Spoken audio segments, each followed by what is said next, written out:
Ici Marie-Josée Lavoie, je vous souhaite la bienvenue à Connecter Rimouski. Voici les sujets qui seront abordés aujourd'hui à l'émission. La campagne annuelle de financement de l'organisme Projeuneste, le projet Croque-Pop de la Sphère, l'importance d'un organisme comme O3MA.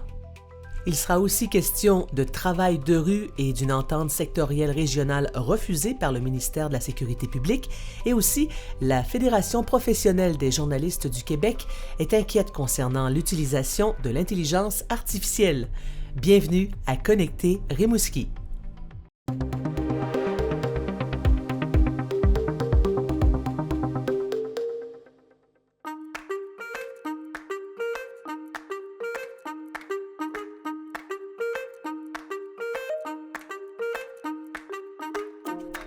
Né d'une collaboration entre la Sphère et les bains publics, Croque-Pop est un projet préparatoire à l'emploi qui met la transformation alimentaire au cœur de l'apprentissage, de la solidarité et de la participation citoyenne.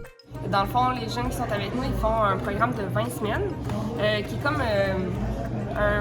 un projet pour les aider à développer des compétences socio-professionnelles. Fait que souvent, les personnes qui ne trouvent pas d'emploi, on voit ça un peu comme un tremplin, en fait. C'est une pause entre deux emplois. Des fois, c'est après une longue période sans emploi. Souvent, on est affilié aussi avec Service Québec, en fond, là, fait qu'on a des références, puis les participantes qui peuvent rentrer aussi dans le projet juste en entendant parler du projet, puis qui ont envie de, par exemple, travailler dans un projet communautaire. Porté par des participants et participantes dynamiques, ce projet d'insertion sociale et professionnelle, s'adressant aux jeunes de 16 à 35 ans, poursuit une triple mission. Développer des compétences concrètes par la pratique culinaire et la gestion d'un service alimentaire collectif, offrir des repas accessibles afin de lutter contre la précarité alimentaire dans la communauté et créer un espace de rencontre et de solidarité ouvert à tout le monde. Tous les mardis midi, de midi à 13h au bain public, Croque-Pop proposera des repas sains, accessibles et inclusifs cuisinés par les jeunes du projet selon deux formules. Gratuit pour les OBNL, 2 $ pour ceux et celles qui veulent appuyer le projet de façon solidaire et ainsi encourager l'initiative des jeunes. Un coût de 8 $ ou plus est suggéré. Très peu dispendieux pour un repas de nos jours.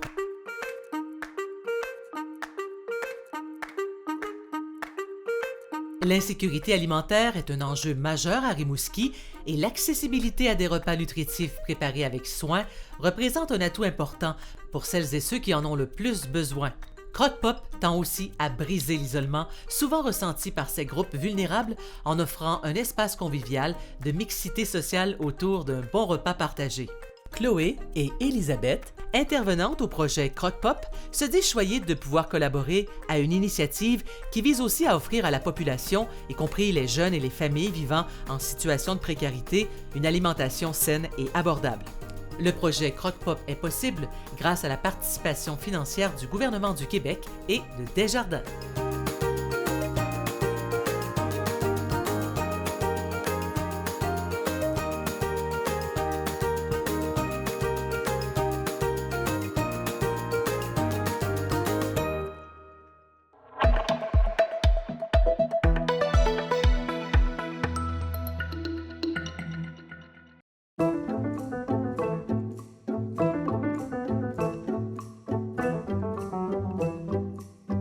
Pendant tout le mois de novembre, l'organisme Projeuneste invite les citoyens et citoyennes, de même que toutes les entreprises des MRC Rimouski-Neigette et la Métis, à se mobiliser pour atteindre un objectif de 28 000 $ pour la campagne annuelle de financement.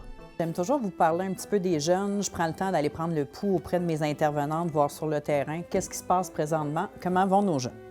Je vous dirais qu'on voit beaucoup de jeunes présentement qui vivent de l'insécurité, autant dans leur milieu familial qu'à l'école. C'est vraiment, pour plusieurs, c'est ça. Ça va souvent amener des jeunes à s'isoler. Puis pour certains d'entre eux, on va venir développer une forme d'anxiété sociale qui n'est pas super agréable.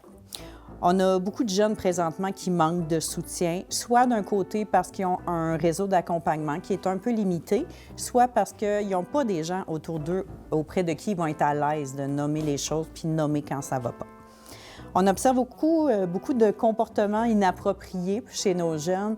Souvent, ça va être causé par des jeunes qui veulent aller chercher l'attention de nos intervenants Vous allez me dire, c'est normal, c'est des jeunes. Oui, je sais que c'est toujours comme ça, mais c'est vraiment plus marqué cette année. Inapproprié, ça peut être autant des comportements qui plus dérangeants, mais c'est aussi au niveau de l'intimidation, des langages inappropriés. De l'autre côté, ça peut être des jeunes qui ont beaucoup besoin d'affection puis qu'à un moment donné, il faut mettre des limites. Donc, c'est vraiment très varié, mais on sent qu'on a des jeunes qui ont des grands besoins puis qui cherchent beaucoup, beaucoup d'attention. Rappelons que tous les dons amassés assureront le maintien de l'offre de soutien et des postes actuels, garantissant la continuité des services auprès des jeunes des MRC Rimouski-Neigette et L'Amitis. De plus, la campagne annuelle permettra de mieux faire connaître l'organisme, ses programmes et ses outils aux familles et aux jeunes de la région. Pour une deuxième année à titre de parrain d'honneur de la campagne, le directeur de IA Groupe financier de Rimouski, Jimmy Turcotte. Pour une deuxième année consécutive, je trouve que c'est un défi qui va être plus le fun parce que je maîtrise vraiment qu'est-ce qui se passe chez ProJeunesse. Puis je pense qu'avec mon soutien, puis je ne suis pas tout seul là-dedans, j'ai mon équipe de travail, qu'on est une 30 à 35, puis ils savent c'est quoi mon mandat. Fait que c'est ce qui va être intéressant. Puis je pense qu'on va être capable de faire lever beaucoup plus les choses que l'année passée. Ça a un lien direct ProJeunesse avec les entrepreneurs pour le futur, pour la ville de Rimouski, pour aider M. Caron dans son nouveau mandat. Fait que ça a un lien direct avec le futur de Rimouski. Et parmi les jeunes qu'on nous réfère, on voit vraiment une grande augmentation au niveau du nombre de familles immigrantes. Donc, des familles qui viennent de s'installer dans la région, puis qui ajoutent pour nous clairement un défi là, au niveau des barrières de la langue. On a des parents, là, souvent le jeune, ça va très bien à l'école, il est en français, il est bien intégré, mais au niveau du parent, quand on a des rencontres à faire, des suivis, c'est là que c'est vraiment un défi supplémentaire pour nous. Donc, face à ces constats-là, bien, nous, on s'engage toujours là, à renforcer nos collaborations, autant avec les équipes écoles que les partenaires. Il y a des partenaires de d'autres organismes qui accompagnent les familles, donc on essaie vraiment de travailler ensemble. C'est cette synergie-là qui va réussir à venir créer un beau petit filet de sécurité qui est plus solide pour nos jeunes. Et on continue, bien sûr, de miser sur notre approche personnalisée qui, elle, va aller vraiment plus spécifiquement là, vers le besoin réel des jeunes pour les aider. Puis cette même approche-là, bien, elle crée des relations significatives pour nos jeunes. Donc, je vous parlais tantôt qui ont de la misère à s'ouvrir. Bien, justement, c'est en favorisant ce climat de confiance-là que nos intervenants qui vont être plus à l'aise de le nommer quand ça ne va pas, puis de demander de l'aide. Grâce à l'implication de 5 081 bénévoles, près de 6 525 jeunes ont été accompagnés. Près de 9 000 adultes ont été sensibilisés via les différents ateliers sur la motivation et on parle de 1 470 adolescents et adolescentes qui ont été rejoints par le programme L'Entreclasse, un milieu de vie stimulant au sein des écoles secondaires Langevin et Saint-Jean. Pour plus de détails sur les programmes et la mission de ProJeunesse, visitez le site projeunesse.ca et tous les détails concernant la campagne de financement annuel sont disponibles dans l'onglet « Faire un don ». Je me sens visé directement. C'est un petit peu l'aide des gens, des fois, qui voient leurs parents qui n'ont pas toujours réussi, disons. Puis c'est l'espoir, vraiment l'espoir pour les jeunes qui puissent, on peut leur démontrer qu'ils sont capables eux autres aussi, puis de réussir dans la vie.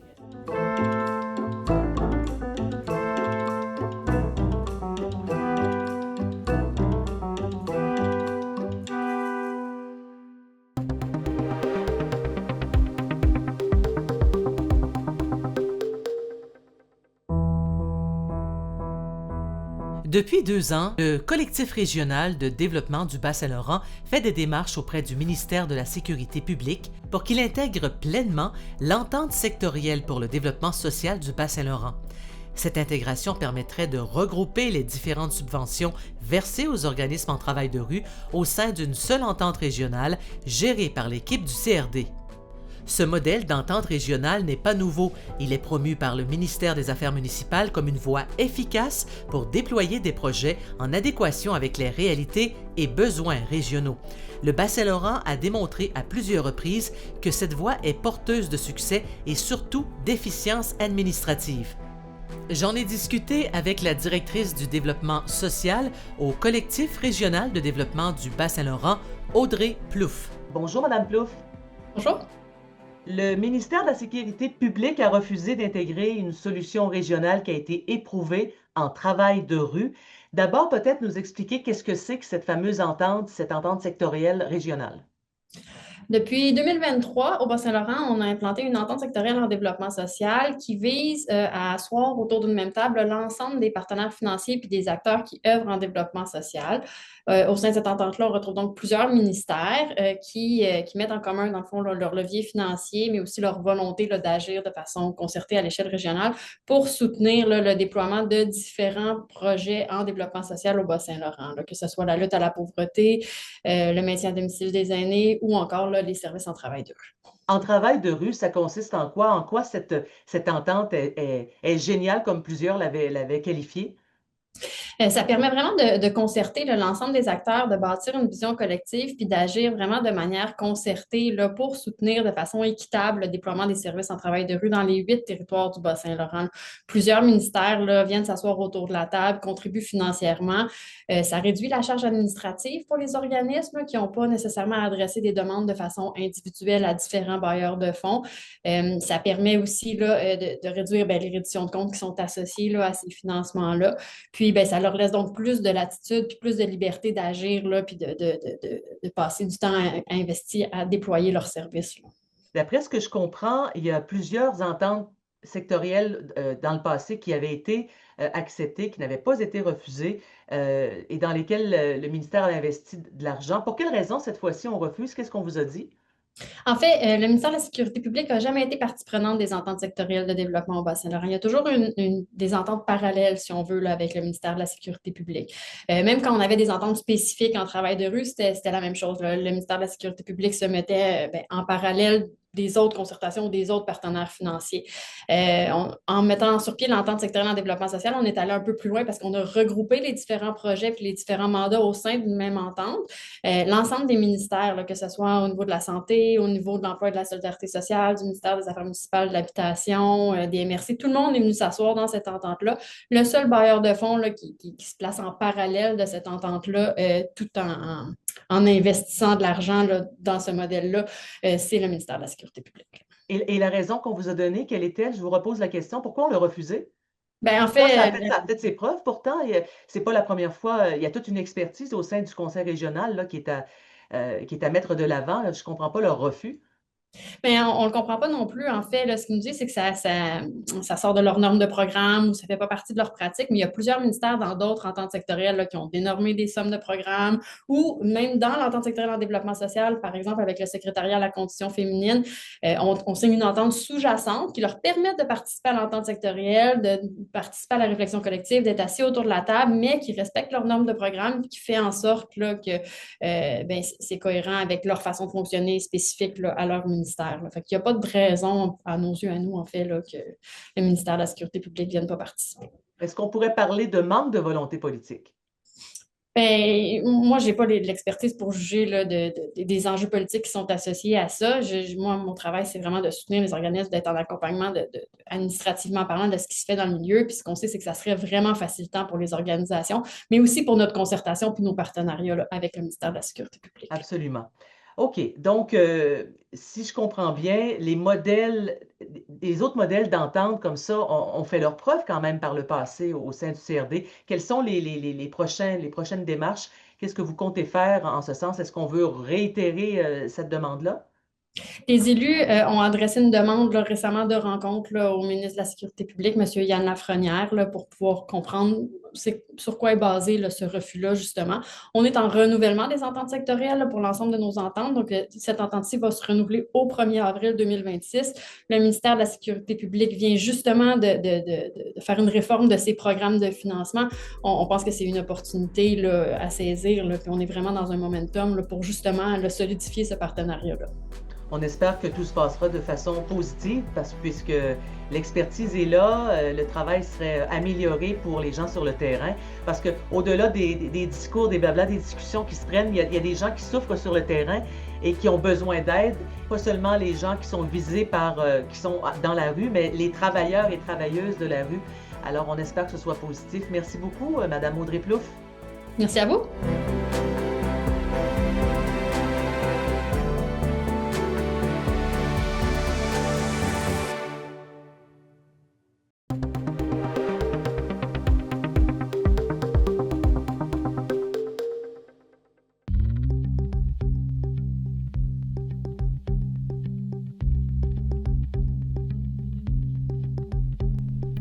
Depuis sa création en 1997, l'organisme O3MA a pour mission d'accompagner des personnes de 15 ans et plus vivant des enjeux de dépendance dans une démarche de réinsertion sociale. On a différents types de services qui sont le service de milieu de vie où justement, les après-midi, les gens viennent, puis c'est ce qui font que les personnes peuvent arriver d'un certain état. Donc, on a un groupe à s'occuper, il y a le téléphone qui peut sonner. Donc, il faut être aussi polyvalent, puis juger aussi dans la gestion des priorités, là. J'ai connu O3MA parce que j'ai fait une thérapie à l'arrimage. Puis en venant à l'arrimage, on est venu ici pour visiter, pour après la thérapie. Et puis, puisque moi, OK, arrêter de boire, c'était correct, mais après ça, je ne savais pas quoi faire. Fait que c'est ici que j'ai connu O3MA, puis c'est une réinsertion de ce que j'allais faire après ça. Je me suis impliqué, j'ai fait un passe-action qui est un peu de l'entretien ménager que je faisais ici, juste pour me remettre un peu ma vie un peu en main. Puis après ça, ça m'a donné le goût de retourner aux études. Fait que là, je suis allé aux études, j'ai fait un DEP en soutien informatique. Puis après ça, j'ai travaillé. J'ai travaillé pour Desjardins. Fait que là, ça fait 12 ans de ça que tout s'est fait. Puis c'est ça, je continue. Puis je m'implique aussi O3MA pour faire du bénévolat aussi, parce que je trouve ça important de continuer. Vous vivez actuellement un problème de dépendance, vous voulez vous en sortir, vous avez besoin d'aide pour votre démarche de réinsertion sociale, l'organisme O3MA est tout désigné. Sur place, des intervenantes qualifiées qui vous aideront dans toutes vos démarches. La diversité des problématiques vécues par les gens, je pense que c'est jamais pareil d'une personne à l'autre, fait que je pense que c'est ça qui est stimulant, tandis que dans d'autres secteurs, là, ça va être plus similaire. En dépendance, on peut toucher à santé mentale, à délinquance. On peut aller aussi vers plus des situations là, de vie là, par rapport aux proches, par rapport à ce que la personne vit avec son entourage. Ça peut être dans les milieux de travail. La personne a de la difficulté plus au niveau de maintenir son emploi, de trouver un emploi. Enfin, c'est très, très diversifié. C'est ce que j'aime, là. Souvent, des fois, les gens veulent juste avoir de l'information, mais par la bande qu'on parle avec eux, on découvre qu'il y a peut-être des besoins en réinsertion sociale. Souvent, des fois, juste d'aller retrouver ou développer leur autonomie pour pouvoir la maintenir après. Plusieurs pensent qu'ils veulent arrêter de consommer en venant ici. Ça peut être une chose si c'est ce qu'ils ont mentionné comme besoin, mais nous, on travaille aussi avec la réduction des méfaits. C'est à peu près ceux qui ont besoin, s'ils veulent se retrouver un loyer ou des démarches aux études. Mais c'est beaucoup aussi de travailler les habiletés sociales, parce que c'est souvent ça, rentrer en relation. Dans notre communauté, dans une société, il faut qu'on aille des relations. Il y a beaucoup l'aspect aussi social qu'on oublie aussi, parce que ce sont des personnes qui ont aussi le droit d'avoir la notion du plaisir, parce que la notion du plaisir, c'est souvent, ils vont le retrouver au début dans leur consommation qui va en devenir un problème. La difficulté de payer leur loyer, arriver à manger adéquatement tous les jours. Donc, ça peut amener plein de choses. Puis la notion du plaisir, pour nous, dans un milieu de vie comme le nôtre, dont les services qu'on peut offrir, bien, ça leur permet justement de rencontrer, socialiser, briser l'isolement, avoir un sentiment d'appartenance, puis pouvoir offrir aussi leurs compétences, parce que souvent, on va demander s'ils sont aptes et qu'ils veulent faire du bénévolat, comme des témoignages, comme donner des ateliers parce qu'ils ont une belle expertise de vie, puis il faut leur montrer aussi pour remonter leur estime de soi. Avant toute chose, ça prend un déclic, une prise de conscience. Ça vient de toi? Il n'y a personne qui t'a forcé, qui t'a dit là, ça n'a pas de bon sens? Hein? Non, parce que j'ai déjà essayé de faire une thérapie, mais ça ne venait pas de moi. C'était pour les parents, puis tout ça. Puis c'est vraiment quand c'est venu de moi, je le fais pour moi, que là, ça a fonctionné. Là. Puis O3MA, c'est ça, ils m'ont aidé à me remettre sur le chemin, ces rêves, voir mes forces. C'est que ça valait la peine là, de continuer à vivre. Là, puis, non, ça m'a vraiment aidé. On a des personnes qui ont eu un beau cheminement, puis que ce soit des petits ou des grands pas, il y a toujours quelque chose qui est positif à la fin. Puis ça prend... Il n'y a pas de temps ici, ils vont à leur rythme, puis avec qu'est-ce qu'ils veulent vraiment. On est vraiment... C'est pour ça qu'on dit l'accompagnement individualisé ou l'accompagnement tout court, parce qu'on est avec eux, on marche avec eux à côté de ce qu'ils veulent faire comme chemin vers le rétablissement, qu'ils veulent décider aussi. C'est eux autres qui fixent leur propre objectif. C'est sur base volontaire, fait que c'est sûr que ça a des gros résultats. Là. Vous pouvez aider l'organisme de bien des façons, comme en donnant du temps comme bénévole ou encore en vous procurant le livre de recettes des grands chefs et des écrivains de Montréal jusqu'en Gaspésie. Le Bas-Saint-Laurent se raconte dans ce livre entre terre et mer et entre mets et mots.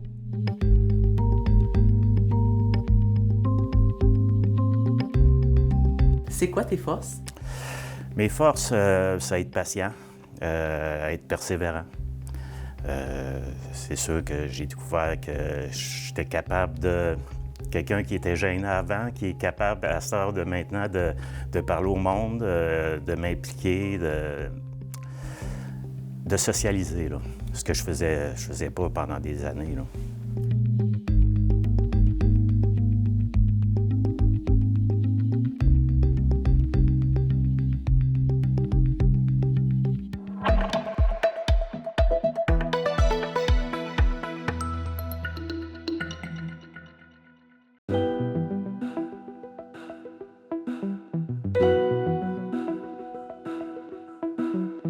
La Fédération professionnelle des journalistes du Québec en est une des plus importantes. C'est la plus importante au Canada.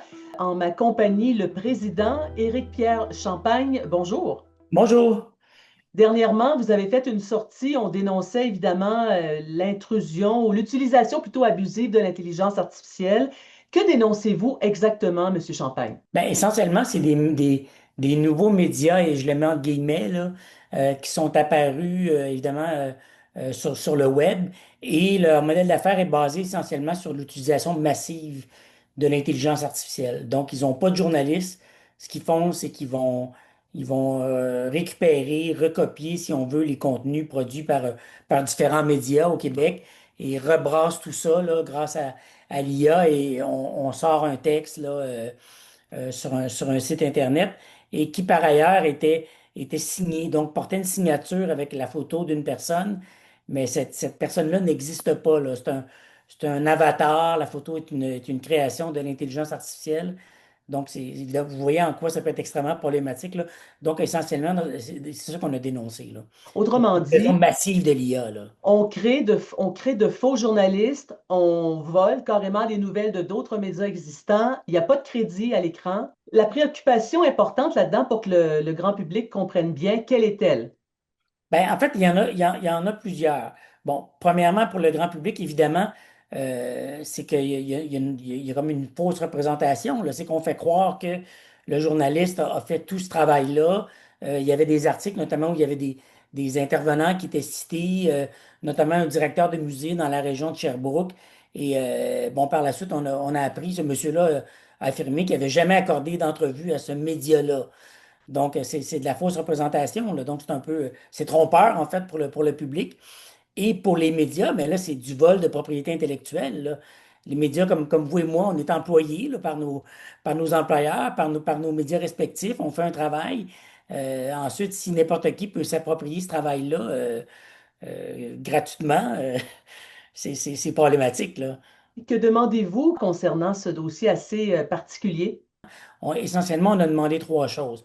Premièrement, on a demandé à Meta, la compagnie propriétaire de Facebook et Instagram, de bloquer ces sites-là. Parce qu'on le sait, depuis 2 ans, les vrais médias, les médias légitimes sont bloqués sur Facebook et Instagram. Mais là, ces nouveaux médias-là ne l'étaient pas. Alors, ça nous apparaissait comme une grande injustice, là. Ça leur permet évidemment d'aller chercher des lecteurs et par le fait même de vendre la publicité. On l'a demandé, on l'a obtenu, ça a été fait. L'autre demande qu'on a fait, c'est évidemment au corps public, les municipalités, les gouvernements provinciaux, fédéraux, les agences de pub, les annonceurs, de s'assurer de ne pas annoncer sur ces plateformes-là qui sont basées sur des modèles frauduleux, là. Donc, on leur demande de ne pas s'associer à ça. Et la troisième demande qu'on a fait, on le sait actuellement, autant à Québec qu'au fédéral, il y a des subventions qui sont offertes pour la presse écrite, des crédits d'impôt sur la masse salariale pour les journalistes. On a demandé qu'il n'y ait pas de fonds publics octroyés à ces médias-là. De toute façon, qu'ils n'emploient même pas de journalistes, là. Ça serait un peu choquant d'apprendre qu'ils reçoivent de l'aide publique, là, alors qu'il y a bien d'autres médias en difficulté qui en ont besoin, là. Ces médias vont être retirés, mais on s'entend que on en enlève 3, il peut en être Il va y en avoir d'autres. Vous 10, avez 20 la absolument semaine raison, ça prochaine. c'est clair. on en est Comment on peut conscient. s'adapter à cette nouvelle technologie qu'est l'IA? Car il y a quand même, oui, il y a des dérives, mais il y a quand même des éléments importants puis intéressants avec ça, cette nouvelle Tout à fait, technologie. non. Nous, on ne dit pas non à l'IA, pas du tout. D'ailleurs, à la FPJQ, on vient d'adopter, en fait, on a fait une mise à jour de notre guide de déontologie pour ajouter des éléments portant sur l'intelligence artificielle générative. Et en gros, ce que ça dit, là, sans entrer dans les détails, mais ce que ça dit, c'est que l'IA doit être un outil. Donc, c'est un outil de travail pour le journaliste, ça doit l'aider dans son travail, mais ça ne doit pas le remplacer. Donc, par exemple, notamment, il y a de plus en plus de journalistes qui se servent de l'IA pour faire de la transcription. C'est très rapide maintenant, c'est pratiquement en temps réel. On fait une entrevue avec quelqu'un et on a la transcription presque en même temps. Ça facilite la prise de notes parce que parfois ça va très vite, on n'arrive pas à tout prendre en note. Évidemment, on va enregistrer nos entrevues. Ça, c'est un exemple. L'IA peut être un outil très intéressant. Donc, ça doit rester dans cet esprit-là. C'est un outil de travail, mais en aucun cas, ça remplace le journaliste, ça remplace le jugement du journaliste. C'est dans ce sens-là qu'on doit aborder là, les possibilités là, intéressantes de l'intelligence artificielle là, pour les médias. Personnellement, est-ce que ça vous inquiète? Oui, tout à fait. C'est sûr qu'il y a plein d'inquiétudes liées à l'IA, là. Puis c'est toujours un peu ça avec ce genre de révolution technologique-là, là. C'est rempli de promesses, mais en même temps, il peut y avoir des dérives importantes. Donc, mais là, pour revenir aux journalistes comme tels, c'est pas. Donc, ce qu'on se dit, c'est que ne l'excluons pas, essayons de l'encadrer, parce qu'essentiellement, ce qu'on fait, le travail qu'on fait, il faut qu'on ait la confiance du public. Parce que si on ne l'a pas, ben bon, ça devient problématique. Et on le sait, il y a des enjeux de confiance actuellement. Elle n'est pas parfaite. On cherche à l'améliorer. Mais donc, dans ce sens-là, l'IA peut être un vecteur de problèmes qui peuvent survenir là, si ce n'est pas bien fait, bien géré, bien encadré. Est-ce qu'on doit s'inquiéter pour la perte d'emploi de journalistes? Ben, ce n'est pas impossible, vous savez, parce que c'est un outil extrêmement puissant. Donc, oui, c'est pas impossible de voir que ça amène à des compressions, des coupes de postes. Tu sais, pour l'instant, l'IA n'a pas fait la preuve de sa fiabilité tant que ça, là. Il y a un professeur de journalisme à l'UQAM qui a mené une expérience fascinante pendant tout le mois de septembre, pendant un mois. Il a demandé à 7 robots d'intelligence artificielle de lui faire un résumé de l'actualité à tous les jours. Et là, son résumé, on peut le trouver là, en ligne, là. C'est fascinant, les erreurs produites par l'IA, des fausses nouvelles carrément inventées par des robots d'intelligence artificielle. Donc, c'est loin d'être fiable à 100%, là. Donc, il faut être prudent là, dans ce sens-là. Même les patrons de presse, moi, je les invite à être prudents. Je comprends que ça peut être tentant parce que d'un point de vue économique, c'est attirant. Mais là, si on se met à produire des choses qui sont fausses, ben là, ça peut être très problématique, là. C'est un dossier, en tout cas, dont on parle. On va en parler encore pendant très longtemps parce que l'intelligence artificielle s'améliore de jour en jour. Alors, les nouvelles, ça finit plus, là. C'est incroyable, donc ça va être à suivre assurément. Merci beaucoup de votre temps, Éric-Pierre Champagne. Merci à vous. Éric-Pierre Champagne, qui est président de la Fédération professionnelle des journalistes du Québec. Au revoir. Merci.